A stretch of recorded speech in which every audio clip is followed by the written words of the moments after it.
Mike Tyson's long-teased return to the ring for an exhibition bout is now locked in. Tyson will take on fellow boxing legend Roy Jones Jr. on September 12th at Dignity Health Sports Arena in Los Angeles.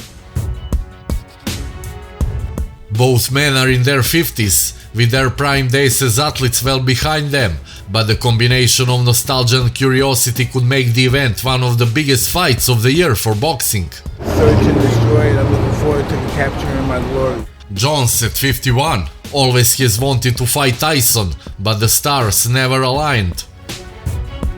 Jones, the former heavyweight title holder, had most of his success as a cruiserweight, middleweight and light heavyweight, but would have stuck around at heavyweight when he won the WBA title in 2003 if he had the chance to fight Tyson. You're going to get the best Roy Jones you ever got, because Roy Jones is still Roy Jones, and he's fighting Mike Tyson, so you got to be ready.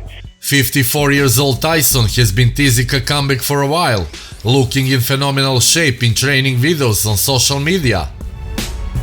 But despite that, Jones admits that the news of Tyson's comeback was shocking, and he is ecstatic to get the opportunity to fight him, even if it's 17 years later. You're going to be dangerous early. The later I can take the fight, the better off I'm going to be. Press like and notification bell and tell us in comments your thoughts on this biggest fight in 2020.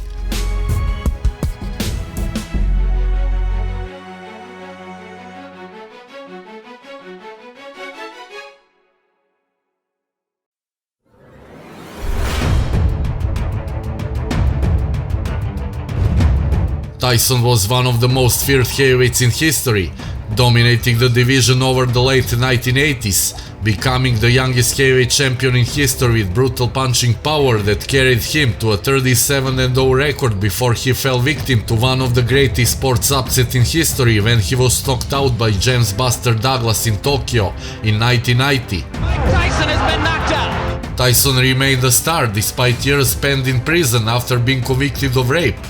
Tyson would go on to infamous lows such as twice biting Evander Holyfield in their June 1997 rematch and quitting against Kevin McBride during his final pro bout. I got the ability to stay in shape, but I don't got the fighting guts, I don't think, anymore. He has, in recent years, rehabilitated his image as a kinder, gentler version of himself, appearing in films, hosting a podcast and becoming an outspoken advocate for marijuana. I didn't headbutt him, he headbutt me. Jones was named the best boxer of the 1990s by Ring magazine. At his best, Jones displayed a dazzling combination of speed, power and defense, while being able to show both in fantastic and improbable ways. Jones won world championships in middleweight, super middleweight, light heavyweight and eventually heavyweight in a historic accomplishment. After a near-flawless first 50 fights of his career, his long lost a controversial disqualification against Montel Griffin that was avenged in less than a one round in a rematch. Jones' career slowly began to unravel as his style was too dependent on reflexes that diminished over time. Not in the same glorious way as Muhammad Ali until Who is a better fighter when it comes to boxing ability? It's one thing to envision a prime version of Mike Tyson, which would have been 1988, and the prime version of Roy Jones Jr. that emerged during the late 1990s. It's quite another to judge the boxing ability of two retired fighters in their 50s.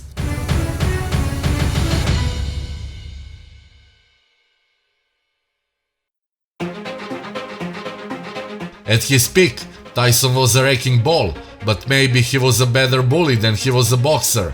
He wrecked the heavyweights who seemed intimidated by his tremendous knockout power but lost to James Buster Douglas in 1990 because the latter didn't let fear overwhelm him, and he lost to Evander Holyfield in 1996 because of the same thing. I can't believe what I'm saying. On the other hand, Jones Jr. was the boxing savant of his era.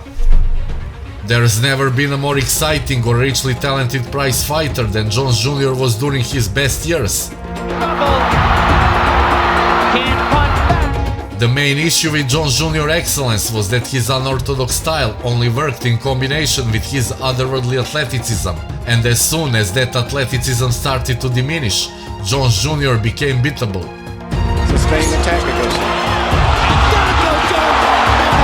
But both are among the all-time best boxing talents. Right uppercut to the body by Tyson. Again! The young tiger of fast started like Roy Jones is. Regardless, Prime versus Prime, it would have to be Jones Jr. by just a hair over Tyson as far as boxing ability goes. Tyson is one of the hardest hitting heavyweights ever. Tyson knows he's got him in big trouble. If he doesn't answer it. On top of that, his combination punching power was superb, and Iron Mike's footwork was even more pristine during his prime years.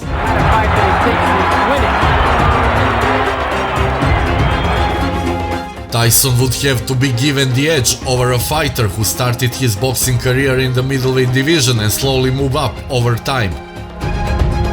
Himself, but neither of them landed solidly.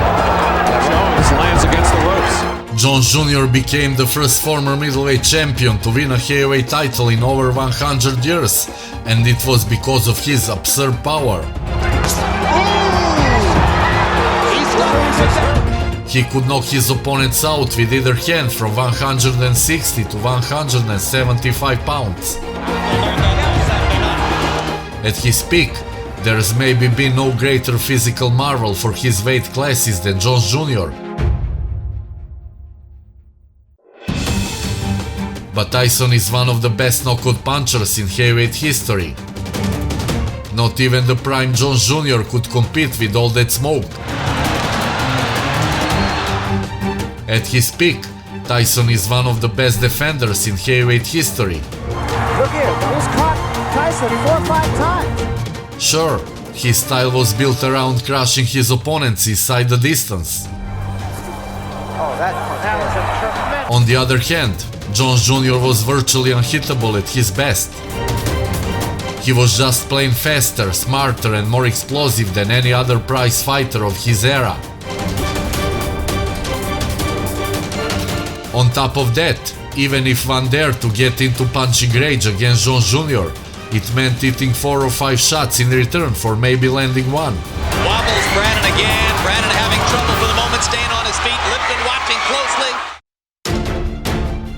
Of course, neither fighter looked great defensively during his latter years.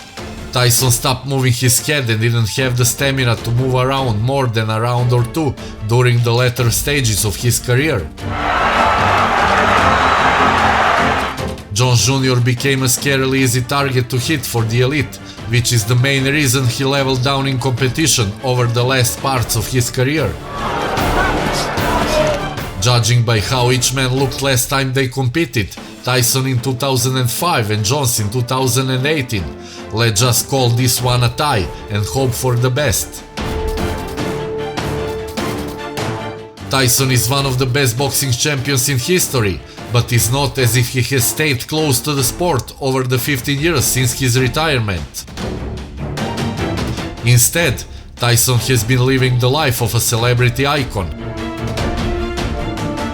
Sure, the ex-champion got into incredible shape over the last few months, but fitness isn't as nearly as important in boxing as factors such as timing, repetition of form, and pure tenacity.